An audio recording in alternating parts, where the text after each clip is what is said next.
welcome to my channel. Please subscribe, please hit like.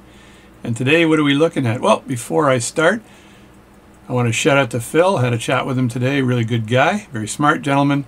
And the Franken watch is on its way. So that's a good thing. And I'm hoping he enjoys the Franken watch and the other non-Franken watch that was with the Franken watch.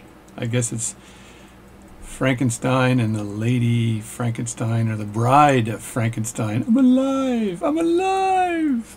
Anyway, enough nonsense. So what are these little tools that I have here today? Oh, behind me. What you see behind me is the City Hall of Summerside, Prince Edward Island. Look it up. It's an old building in PEI, Canada, and it's where I lived as a kid for a short time, and it's a great little town. Anyway, so what do I have here? Let's have a look at these tools that I just happen to have on me. We're going to transition nicely into this view here. So what do I have? What are these things? What are these things? I got to put my hand up so you can see the close-up. Look at that. What the heck is that? This is craziness tool time. So I want you folks to guess what these tools are. I'm not going to describe them today. I just want you to guess what this tool is. There's one here, one there. Look at that. Interesting tool, right? Very interesting tool. And another one. And another one. And this is the other one, the second one here. And it seems to have a back part that looks like it's been ground down a bit.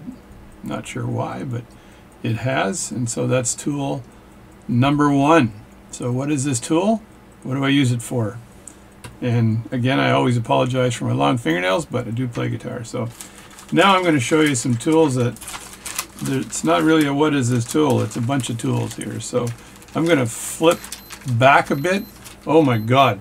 So watch check. This stupid little watch here I got for $4 from China. And the damn thing just keeps beeping, and I don't know how to turn the alarm off. The chime is pissing me off. So I know I could press a button and the chime goes away, but anyway, every now and then it gives me the deet deet, deet deet sound. And I have a package here that I want to open up and have a look at. So let's have a look at this package. All right, this is a fresh opening. I haven't really seen this yet. I'm just opening it up right now. And I can't remember where I ordered it from. I think it was America. America? Bernamac, don't like kids. Two thingamajobby doohickeys here.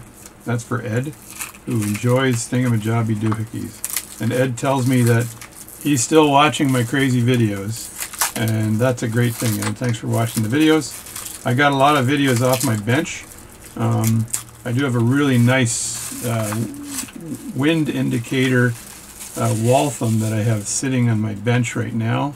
It's in this bag. I'll show you what this looks like later, but it's running impeccably. I've got to call the owner up and tell him to come pick it up. He doesn't have internet, and that is wild. Anyway, this is a non-rolling extra fine capillary watch oiler. To fill, press plastic cup of filling tube lightly over needle end of oiler. Draw oiler half full. Then lift oiler from bottle and draw oil to tip end, and then run. So it says 0.008 diameter gold and 0.010 diameter plain. So do I have gold oilers in here? Look at this. This is amazing. So these are the oilers. This is what an oiler, and it's not the hockey team. This is an oiler. So this is 250, I think. And these tubes, I don't know how the hell this works. These tubes just seem to be tubes. I think I've got to put oil in the end. This appears to be glass. I think that's glass. And the oil, you'd fill this up with oil, and then the oil would migrate down this tube, I guess, and find its way to the end. So it's a capillary oiler. And there are three of them, different sizes, I guess. Yeah, 2530, and this one was, what is this one?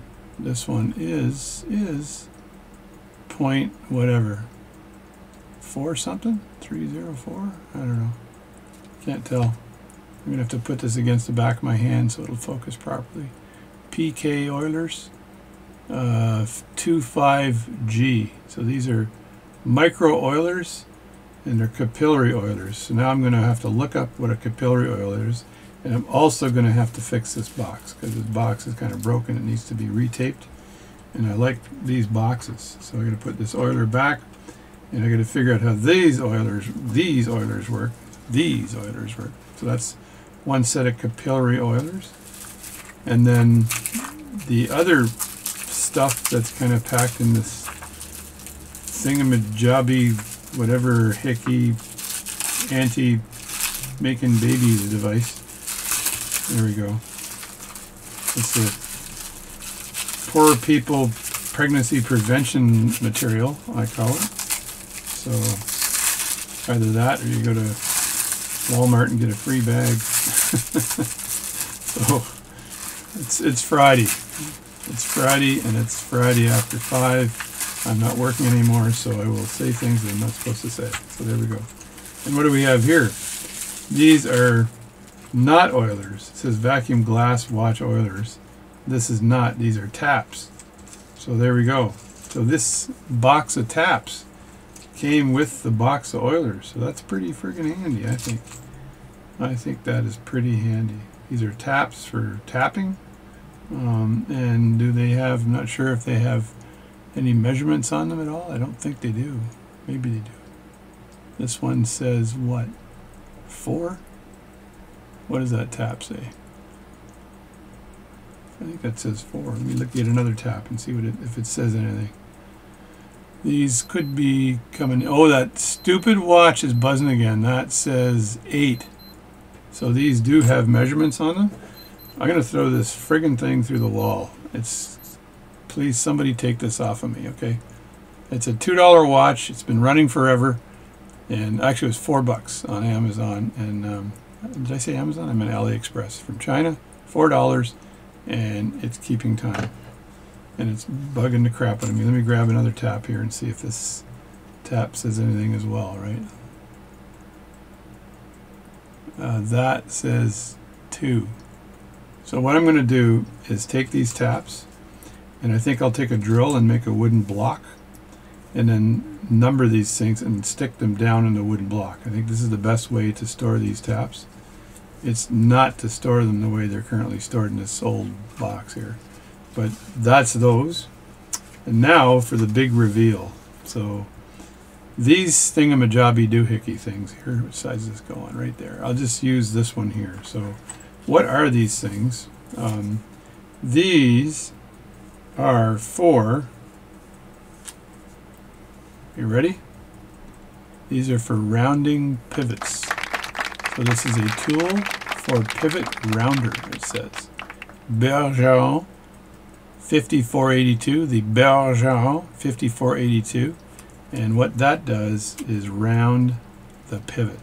So I'm going to get my card up because I was talking to Phil today, and he says he kind of enjoys me fumbling around with my stupid cards and trying to draw stuff, right? So I'm going to draw what I'm talking about here. So stand by, I'll get my drawing tools. All right, time for some great artwork. Mr. Artwork. Should get a black background, or this. I got to change my mat. It's getting dirty. So here's what's happening here. So you got yourself a pivot like this, and I'm going to make a big version of the pivot. Let's say the pivot is like that, and it does this, and that pivot would be sticking into a jewel. There's the jewel right there, the jewel hole, and then it would be touching the cap jewel, and the cap jewel is flat, and they usually have a round kind of bevel on them like that. They're round, and this jewel would be in some kind of a jewel setting like that. So this jewel here, if you keep this flat, it's not going to touch a single point on the cap jewel. And if you look at a cap jewel, if you look at this cap jewel like this, straight on. This is not round, by the way. You look at the center of the cap jewel, you'll notice that there's a little wear mark right in the center of that cap jewel. So, and this is where you're oiling the jewel to prevent too much wear. So what you need to do, and what you can do in a J-Cot tool, is, oh, new card, is take the pivot. This is the big giant pivot right here. I'm making the world's biggest pivot right there. And you round it like this. So you take the corners, these corners here, you take these corners off of that pivot, leaving you with a nice, and I'll draw it backwards, a dome on the pivot. And that dome on the pivot then will touch almost a single point on the cap jewel right there. And you'll get the least amount of friction by rounding this pivot. So these crazy tools here, crazy tools, are intended to put on the end of a watch pivot and actually round that pivot. I'll have to have a look at the internals of that tool, but I imagine there's something that will grind that pivot, but I can see that it's conic in nature, so it goes in like a little tiny dome, but conic. So this, you move this in a circle. Oh my God, this watch is gonna, this is really pissing me off. I'm gonna want it to say reset. I'll figure out how to get rid of that alarm. So what I'm thinking is that you put that on the end and you turn it, and that will cause, wear the edges off the pivot, as opposed to having to put this into a J-Cot tool. Now what I think happened with this one here, I think this is the exact same size. So if I look at these two rounders here, they look pretty darn close. So I think what the gentleman did that owned this is he took this one here and tapered it down so he could put this in his lathe and be able to either put this, either chuck it up, but if it wouldn't have an M3 taper on it unless he put it on the tailstock side of the lathe, unless he had a collet holding tailstock, and then he would either spin the part, right, and then put this, basically slowly move this inward. I would probably put this in the tailstock, have the part spinning on the other side, center it, and then just move this inward slightly. But I think if you do it by hand, it might be a little better, maybe more control over that. I'm not sure. You guys could give me your comments. Again, my fingernails are friggin' long, but did some really good guitar practice today. Anyway, so that's, and I got wounded making watches. That was a wound from watchmaking, and I got wounded when I get wounded the other day on this hand here by cleaning or trying to get all the scratches off of a crystal. So anyway, that is what this is. So it's pretty cool. It's a pretty cool tool. The oilers, I still have to figure out how to do this capillary oiling. This capillary watch oiling. Press the plastic top of the filling tube lightly over needle end of oiler. Press the plastic top of filling tube lightly over needle end of oiler. Draw oiler half full. I'm not sure how the hell you do that by pressing the end of this. So if you press the plastic top here, if this is in fact plastic, how does it draw oiler half full by doing that? I think maybe there's something missing in these oilers. I don't know. And these don't feel, by the way, like they're plastic. So was there something on the inside that was an insert of this thing, and that's how it drew the oil in like a needle? Don't know. But you guys can write me and let me know, please. Because I'd really like to see if I can use these capillary oilers. They're kind of cool. They're cool. They rank as cool. You just leave that out for now. And I'll bend my camera down so you can actually see them better. There we go. The capillary oilers and the pivot rounding tool. Oh yeah. So that's it. So I just want to let you know that Mr. Chris Spinner and myself will be holding a blog on Sunday at 8 o'clock. We're going to try this out using Zoom, and then we'll publish the blog and we'll see what this is out. We're going to be chatting about watchmaking. Who knows where this is going to go. For now, I'm going to basically set up all the recording and hosting, and we'll figure out between Chris and I what we're going to do in the future. So if it's good and if you guys like this, So we're going to start a blog between the two of us. We may add other watchmakers to this blog, which would be pretty interesting if we can get 4 people that love repairing old watches and old pocket watches together in a meeting. It would be very interesting just to have a chat about all this. Anyway, that's it. So thanks for watching my videos again. Please subscribe, please share. I enjoy doing this. I've got one more watch on the bench right now, Billy's watch, and I'm going to work on that really soon. And I promised something before I was going to close this bugger down. I promised to show you this watch here. This is, let me slide this in so you can see it. This is the very beautiful Waltham watch that has a, if you're from the south, no, it's a wind indicator, and you can see as I turn this, and it winds up. I don't think it takes much of a turn to make this run. There we go. And you turn this and wind it right up till it gets all the way to the other side. I don't need to do that, but I'll tell you what, I'll go to the halfway mark.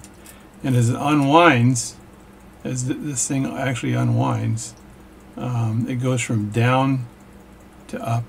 So it's going from 24 hours and it gets to 0, but it says down on one side and up on the other side. So it's from winding down to up. I would have had it up and down, but they managed to say down and up. I made a really good video on this, on how this works, and the repair, or not repair, actually installation of the indicator and the hand setting and everything else. And I left this watch looking really nice and vintage, and it's a gorgeous watch. Very rare, by the way. It's very rare to have one of these. And I've got to call the gentleman so that he can come and pick up his watch. I don't have a watch check today. Why don't I have a watch check? Because I don't, okay? Stop complaining. So please, when I get that blog up and running, likely put it up on Sunday after we deal with it, or maybe Monday. We're going to do the blog on Sunday, and then we'll see if we go live streaming from there or we continue doing this. So thanks a lot. JD here. Thanks for watching my videos. Please subscribe and support your local police department. Even though I'm Canadian. What the hell?